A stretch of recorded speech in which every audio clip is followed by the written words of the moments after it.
So, ayan guys. Hindi pa tayo isa't kalahati sa nilalakaran natin. So, 30 minutes na yung nilakad namin.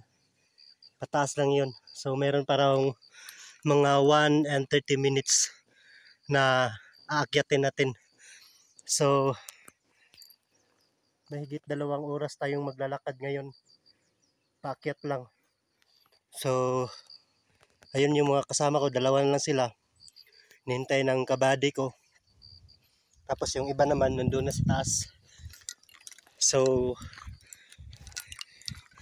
patuloy po tayo na maglalakad while tumitingin sa itaas, sa kaliwa at sa kanan, no? So ayun yung mga kasama ko. Zoom in natin. Ayan. So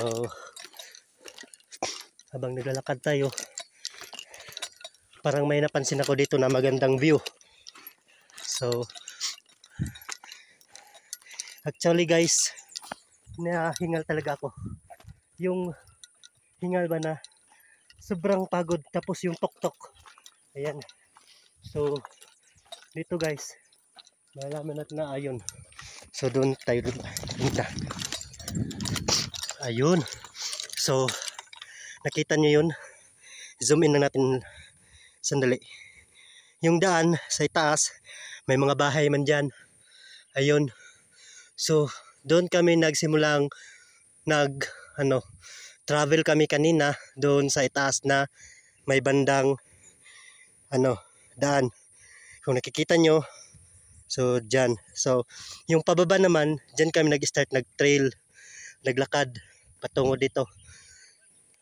So ayun, makasama ko. Ayun, hinihintay kami.